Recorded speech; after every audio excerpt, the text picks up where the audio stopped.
Hello, and today we're going to be talking about types of hauntings. And today I'll be speaking in a lower voice, so let me know if you like this or if you prefer whispering instead. So get something yummy to drink, get cozy, and let's get into it. I was able to pull up some really great descriptions of hauntings from hauntedoc.com, and that's for Haunted Orange County. They do everything from ghost tours to events. They have paranormal speaking events, and they're just a really great organization all in all. So let's begin by talking about different types of hauntings, because maybe you're here just for something relaxing to listen to, or maybe you're here because you're trying to figure out what it is behind the walls of your house. Sounds spooky, doesn't it? I know. Let's start with something easy. Residual hauntings. Residual hauntings can occur when something traumatic happens, such as a murder, or when someone's being taken advantage of. Negative energy is literally blasted into the atmosphere, and it causes the atmosphere to imprint or record the events, kind of like recording a tape. It will play the event over and over again. The entities involved in this residual haunting activity are unaware of their surroundings. This is not an intelligent haunting. There's no interaction between you and the entity. Residual hauntings can also be caused by positive energy blasted into the atmosphere. Maybe someone's wedding, giving birth to their first child, receiving some sort of great news. Many times that you've heard ghost stories where people can hear the sounds of a party, where they hear music, singing, dancing, laughter, and when they enter the room where they hear the party, there's no one there. Residual haunting activity can be the specters of living beings. Are you experiencing a residual haunting? Poltergeist activity. Poltergeist is a German word meaning noisy spirits.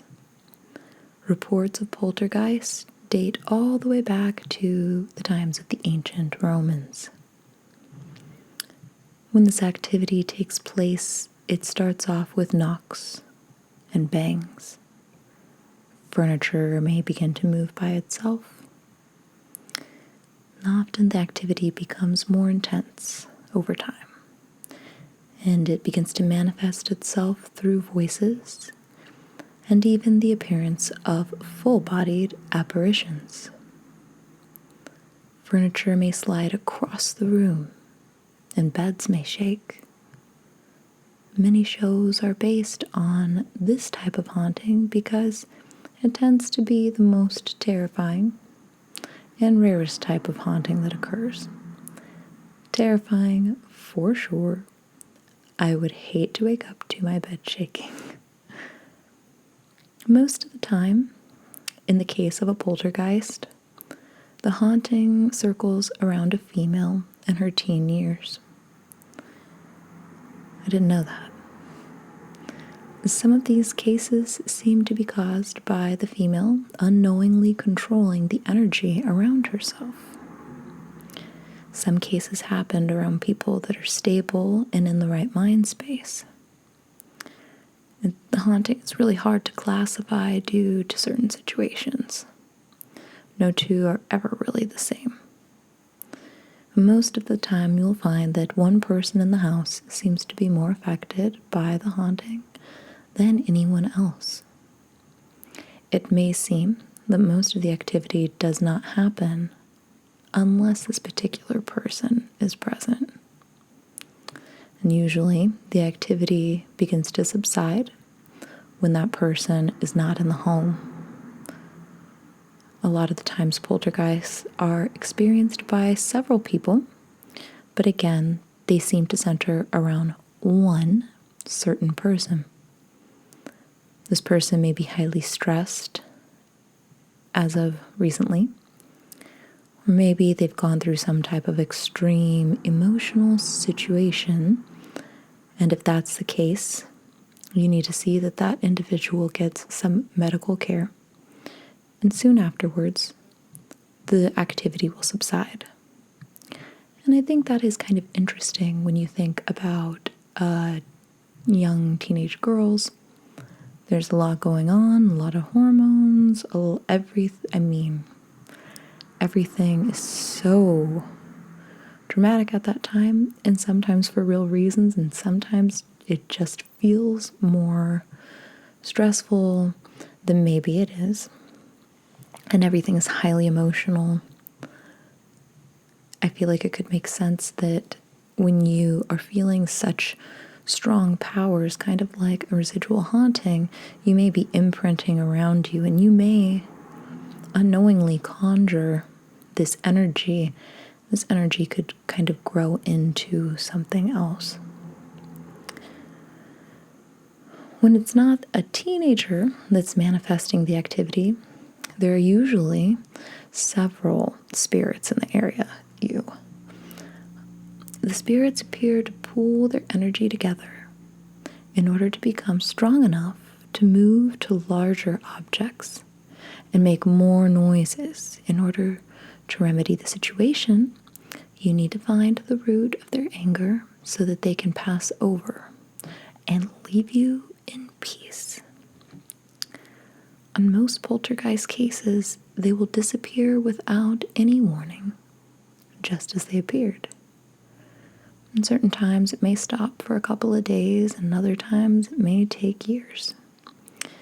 And you quite possibly may never know the reason that it happened in the first place. But most people are just happy to see that it's over with, and that's enough. No explanation needed. By understanding why it was there in the first place, that helps you to understand how to keep it from ever coming back again. Knowledge is power, and knowledge is the key to protecting you. All right, demonic activity. We gotta talk about it, guys. You ready? Demons are entities that have never had a human form, like a mortal human body. Their origins, according to hauntedoc.com, are extraterrestrial. Why? If you believe that God and his angels are from the heavens, that would make them extraterrestrial. And if Satan and a third of his angels rebelled against God's kingdom, then Satan and a third of the angels that became demons are also extraterrestrial, according to the Haunted OC. And that's why they never had a mortal human form. Einstein said that E equals MC squared. Okay. Energy can be converted into matter, and matter into energy.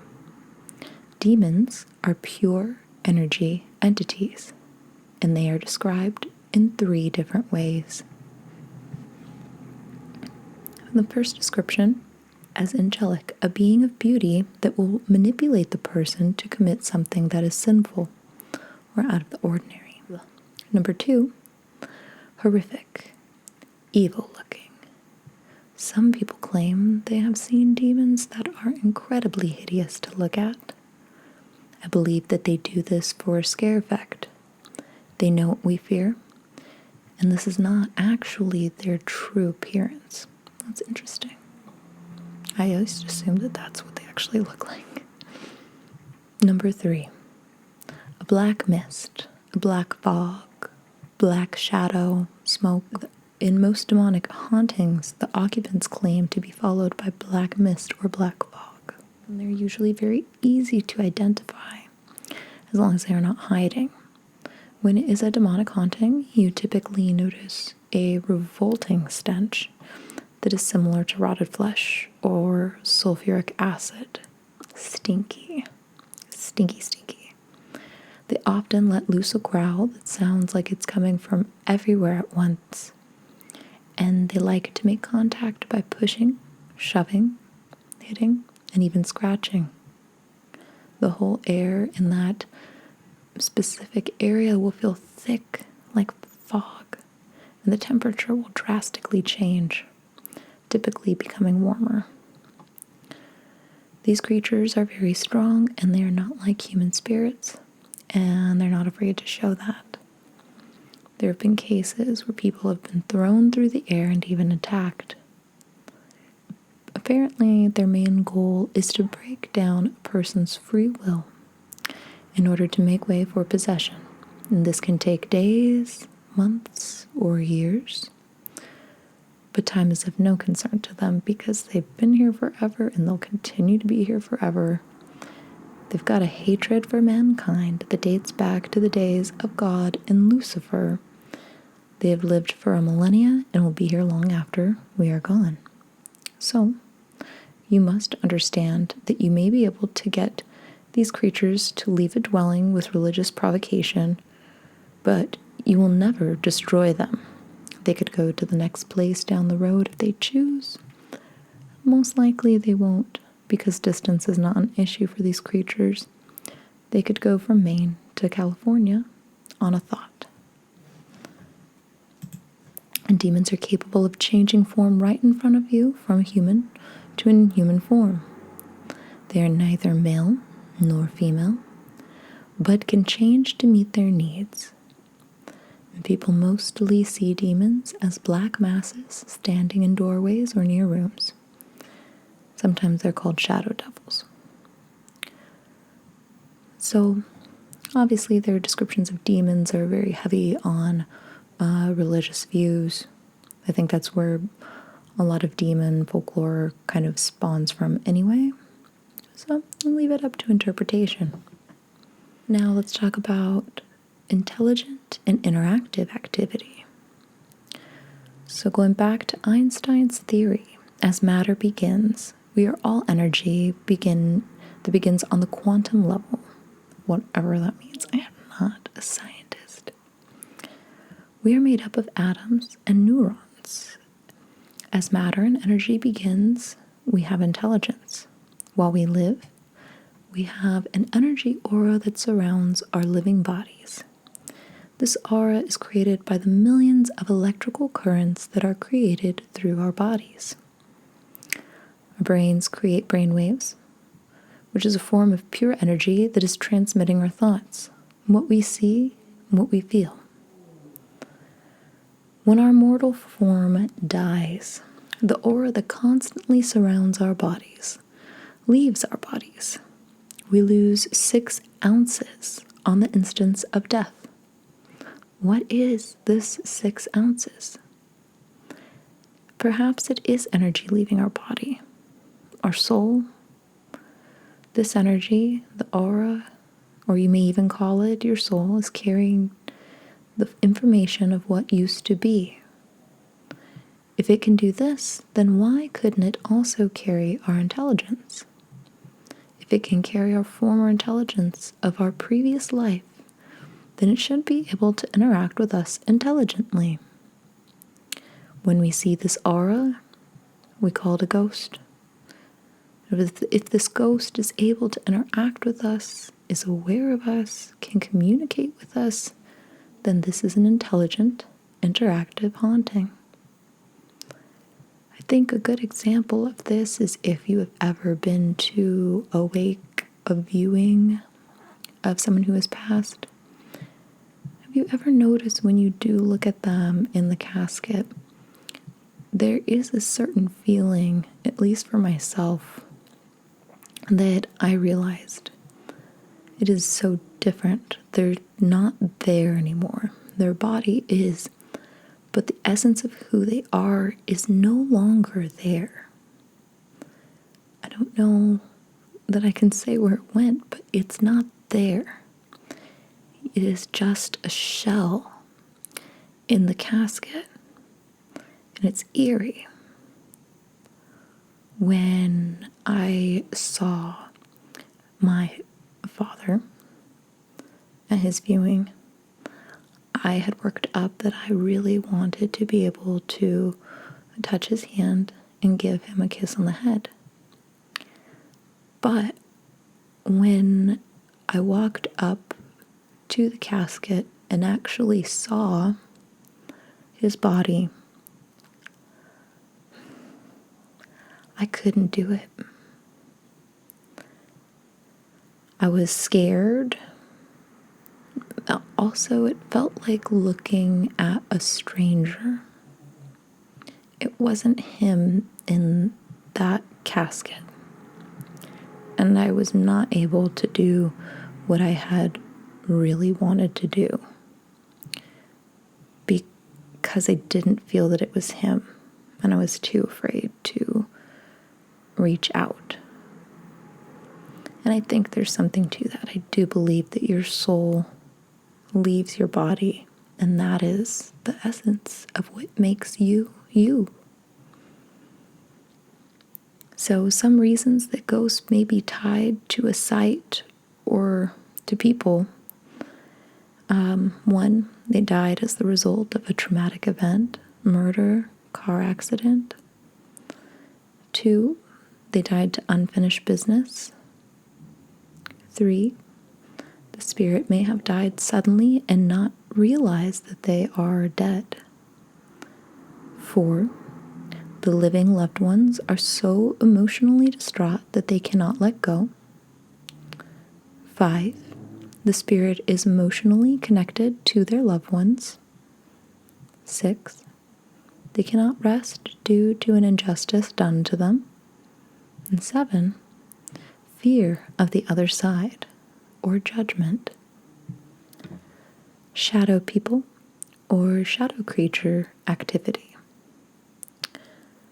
This is a type of haunting activity that doesn't really have an explanation. They're different from ghosts. They're usually shapeless, dark masses, mostly seen with your peripheral vision. They're known to do things that are different from ghosts. They can move between walls. They don't have any human features.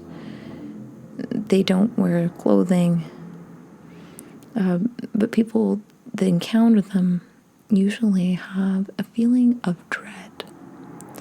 And clairvoyants that encounter shadow people say that they do not feel they are human, and they consider them non-human.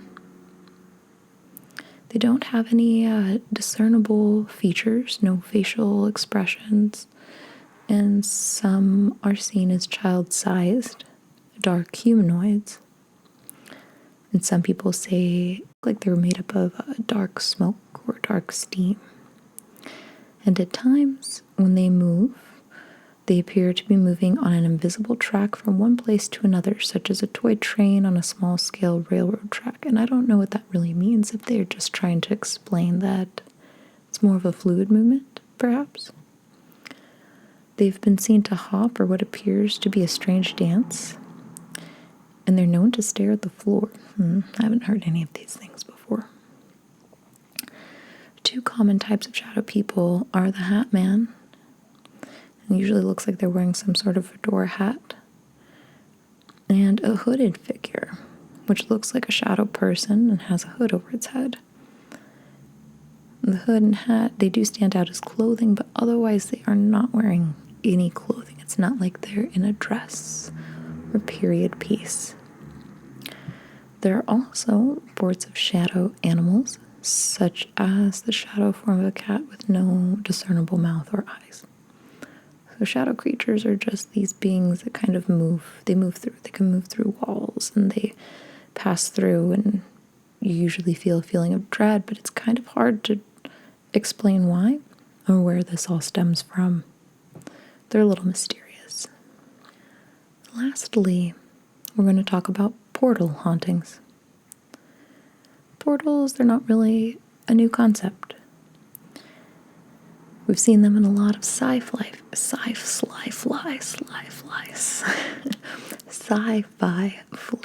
Say that 5 times fast.